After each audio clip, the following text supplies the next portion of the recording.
Hello, જય માતાજી, જય શ્રી કૃષ્ણ। આજની વાર્તા શરૂ કરીએ પહેલાં વિડીયો ગમે તો લાઈક અને શેર કરી દેજો। તો ચલો શરૂ કરીએ આજની વાર્તા। અભિનયે એક સૂટકેસ, પાણીનો જગ અને નાસ્તો ભરેલી બાસ્કેટ વગેરેને સ્ટેશનના એક બાંકડા પાસે મૂક્યા અને સૂર્યના આછા પાતળા અજવાળામાં દાદીમા વસુધા દેવીને બેસાડ્યા। ટ્રેન આવવાને હજી 1 કલાકની વાર હતી એ અભિનય જાણતો હતો, પણ દાદીમાએ સવારે 4 વાગ્યાથી મોડી વારે અભિનયને જગાડવાનું શરૂ કર્યું હતું। અભિનય, જલ્દી તૈયાર થા, આપણે મોડા ન પડીએ। અને અભિનય મીઠા છણકા સાથે કહેતો, અરે દાદી, હજી તો સવારના 4 વાગ્યા છે। ગાડી તો છેક 7 વાગે ઉપડવાની છે। તમે ખાલી ઉતાવળ ન કરો। અને વળી પાછા વસુધા દેવી પલંગ પર પોતાની વૃદ્ધ કાયાને આડી કરતાં। માંડ 10-15 મિનિટ થાય ત્યાં તેમના મનમાં અધીરાઈના પૂર ઘૂઘવવા લાગતાં અને અભિનય, બેટા, સાંભળતા વેત જ અભિનય કહી દેતો, હજી વાર છે। દાદી વળી પાછા વસુધા દેવી પલંગમાં આડા પડ્યા। સામે ભીંત પર લગાવેલા પૌત્ર અભિનય અને પુત્રવધૂ અભિપ્સાની તસવીર જોઈને તેઓ ભૂતકાળની સ્મરણ યાત્રામાં ખોવાઈ ગયા। અભિનયને પરણાવીને ઘરે લાવ્યા ત્યારે વસુધા દેવી કેટલા હરખાતા હતા। અભિનય અને અભિપ્સા કારમાંથી ઉતર્યા ત્યારે તેઓ આરતી ઉતારવાનો થાળ લેવા દોડી ગયા હતા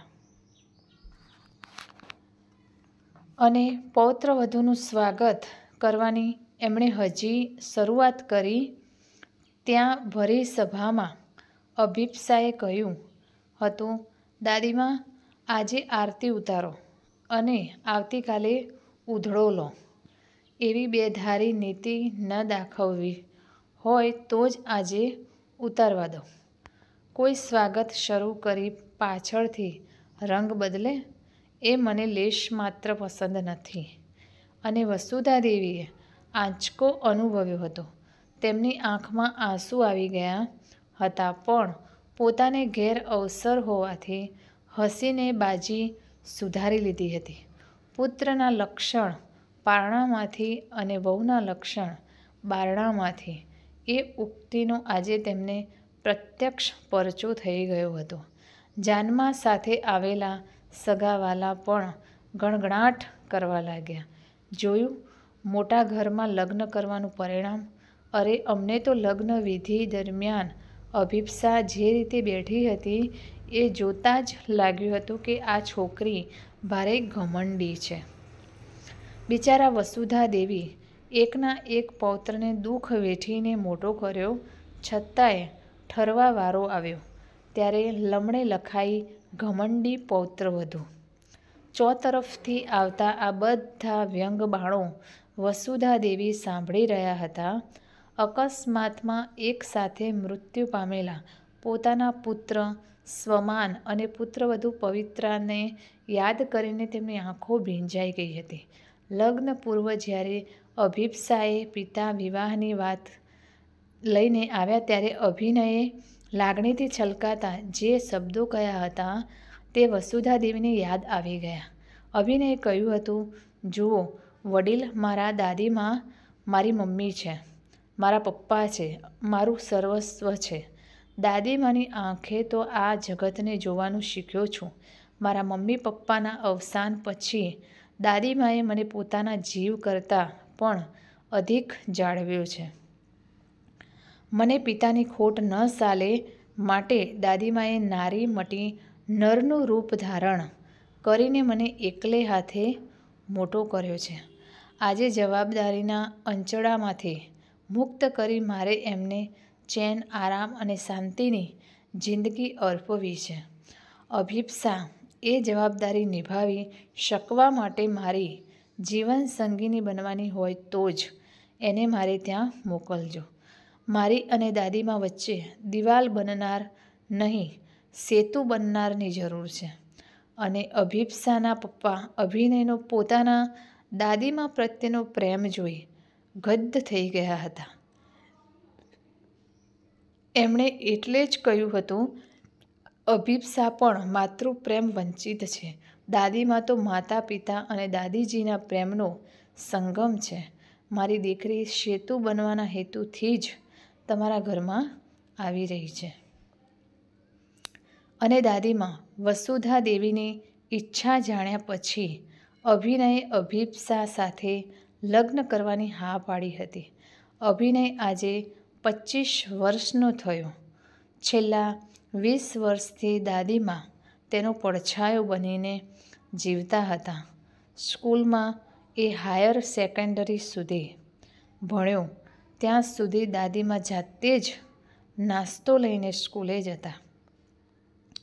જ્યારે અભિનયે કોલેજમાં એડમિશન લીધું ત્યારે અભિનયને પાછા ફરવાનો સમય થાય ત્યારે દાદીમા ઘરનું બારણું ખુલ્લું રાખીને તેના આવવાના માર્ગ તરફ આંખો બિછાવીને બેઠા જ હોય. યૌવનમાં પર્દાપણ કર્યા બાદ અભિનયે કહ્યું હતું, દાદીમા, મારે વહેલા લગ્ન નથી કરવા. તમારી સેવા કર્યાનો સંતોષ અનુભવ્યા બાદ લગ્ન કરીશ. તમારા પ્રત્યેની જવાબદારી અદા કર્યા સિવાય મનમોજી બનીને જીવવું એ પાપ છે. લગ્ન માટે મારી ઉપર દબાણ ન કરશો. ત્યારે વસુધા દેવીએ કહ્યું હતું, બેટા, હું તો સૂકું પાન છું. ક્યારે ખરી પડીશ તેનો શો ભરોસો? તને ભરોસાપાત્ર જીવન સંગીનીના હાથમાં સોંપીને હું આંખો બંધ કરું તો શાંતિથી મરી શકીશ. તને ડર છે કે તારી પત્ની મને સુખ નહીં આપે તો? પણ દીકરા, ઘડપણ એ કશું લેવાની નહીં, આપવાની વસ્તુ છે. અને તમને સુખી જોવા એ પણ એક લહાવો જ છે ને મારા માટે. અંતે અભિનય લગ્ન માટે સંમત થયો હતો. અભિપ્સાએ સાસરે આવીને જોયું કે અભિનયના મન પર દાદીમા સંપૂર્ણપણે છવાયેલા છે.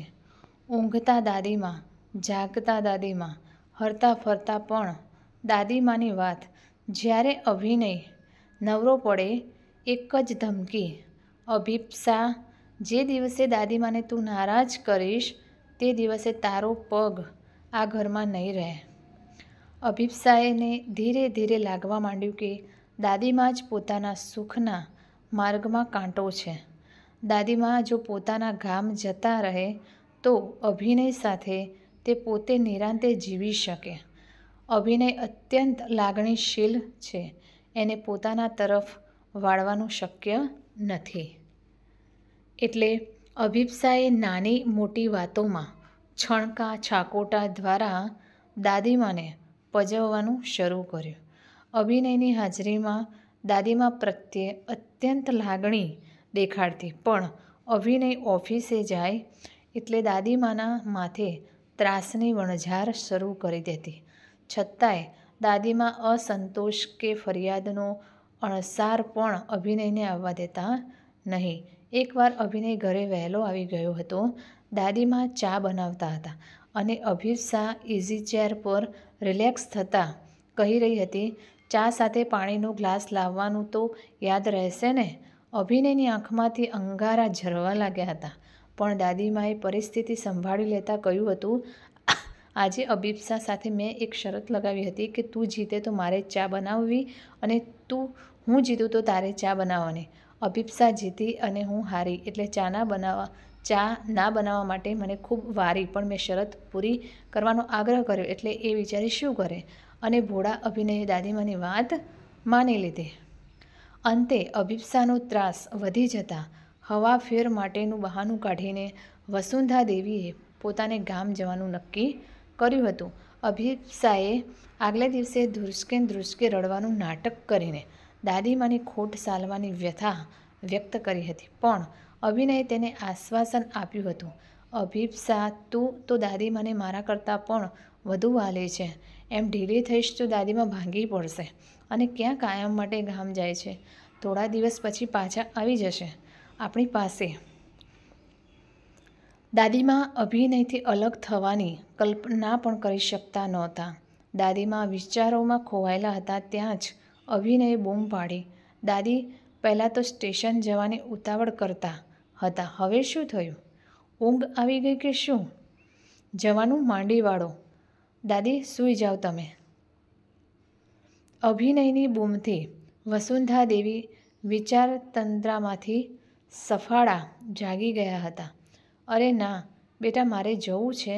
આ તો જરા આડી પડી એટલે આંખ મળી ગઈ કહીને દાદીમાં ઊભા થઈ ગયા હતા. અભિનયે તેમની બેગ અને પાણીનો જગ ગાડીમાં મૂક્યો.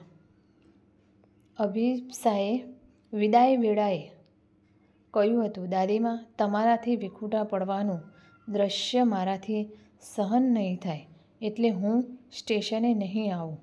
અને સ્ટેશન પર અભિનય તથા દાદીમાં ટ્રેનની રાહ જોતા બેઠા હતા. ટ્રેનનું સિગ્નલ અપાયું. દાદીમાં અભિનયના માથે પ્રેમાળ હાથ ફેરવતા કહી રહ્યા હતા, દીકરા, અભિપ્સા જેવી સંસ્કારી અને શીલવંતી પત્ની તને મળી છે. મારી ગેરહાજરીમાં તું એને દુભવીશ નહીં એવું મને વચન આપ. અને ટ્રેન આવી પહોંચી હતી. દાદીમાએ અને અભિનયે સામાન શોધવા માટે ચોતરફ નજર કરી પણ સામાન દેખાતો નહોતો. 5 મિનિટ બાદ ટ્રેન ઉપડી પણ વસુંધરા દેવી સામાન ગુમ થવાને કારણે ન જઈ શક્યા એટલે અભિનય સાથે તેઓ સ્ટેશનની બહાર નીકળ્યા. પોલીસને સામાન ગુમ થયાની ફરિયાદ કરે તે પહેલાં જ તેમની નજર અભિપ્સા પર પડી. દાદીમાનો સામાન લઈને અભિપ્સા ઊભી હતી. અભિનય ગુસ્સે થઈ ગયો. એણે કહ્યું, અભિપ્સા, તારી મશ્કરી કરવાની આદત ન ગઈ. તને ખબર છે તારા આ પરાક્રમને કારણે દાદીમાની ટ્રેન ચાલી ગઈ. અભિપ્સાએ કહ્યું, તમારા દાદીમાની મુસાફરી પૂરી થઈ ગઈ. હું તો મારા દાદીમાને પાછા ઘેર તેડી જવા આવી છું. દાદીમા, ચાલો દીકરીને ઘેર. પુત્રવધુ દગો દઈ શકે પણ દીકરી દગો નહીં દે. દાદીમા અભિપ્સાનું અસલી રૂપ સારી રીતે જાણતા હતા. એનો પ્રેમ નાટક હતું. એને મન દાદીમા એટલે કામવાળી. ઘરનો બધો જ બોજ દાદીમાને સિરે હતો. 24 કલાકની કામવાળી ક્યાંથી મળે? દાદીમાએ કહ્યું, દીકરી, પ્રેમ અને તિરસ્કાર વચ્ચે પાતળી દિવાલ હોય છે. હું તારી અને અભિનય વચ્ચે દિવાલ બનું અને દિવાલ ધ્વસ્ત કરવાનું તને મન થાય એ પહેલાં સમજદારે શાનમાં સમજવું જોઈએ. હું હવે પછીની ટ્રેનમાં આ ગામડે જઈશ. આ રેલવે સ્ટેશન કદાચ મારું છેલ્લું સ્ટેશન હશે. બોલતા બોલતા દાદીમા રડી પડ્યા હતા. અભિનયે કહ્યું, અભિપ્સા, તું આઝાદીનો આનંદ એકલી ભોગવ. હું પણ દાદીમા ઈચ્છે ત્યાં સુધી એમની સાથે રહીશ. દાદીમા મારો પ્રાણ છે. દેહ પ્રાણથી અલગ રહી શકે નહીં. ચાલો દાદીમા, આપણે ગાડીની રાહ નથી જોવી. ટેક્સી ભાડે કરીને આપણા ગામ પહોંચીએ. અભિપ્સા દાદીમાને કહે, દાદીમાને હું નવા વસ્ત્રો અને સામાન લઈ આપીશ. મારી વિનંતી છે, દાદીમાનો સઘળો સામાન તું મારી થાપણ તરીકે સાચવજે. દાદીમા મારું સર્વસ્વ છે. હું મારી સાથે તેમને લઈ જાઉં છું. અને દાદીમા અભિનયના ખોળામાં માથું મૂકી ટેક્સી દ્વારા વિદાય થયા હતા. તો મિત્રો, આ કહાની તમને કેવી લાગી તે કોમેન્ટ કરીને જરૂર જણાવશો. અને વિડીયો પસંદ આવ્યો હોય તો લાઈક અને શેર કરજો તથા ચેનલ ઉપર નવા હોય તો ચેનલને સબસ્ક્રાઈબ જરૂરથી કરજો. ફરી મળીશું એક નવા વિડીયો સાથે. ત્યાં સુધી નમસ્તે. Jai Mataji, Jai Shri Krishna, Har Har Mahadev. Thanks for watching.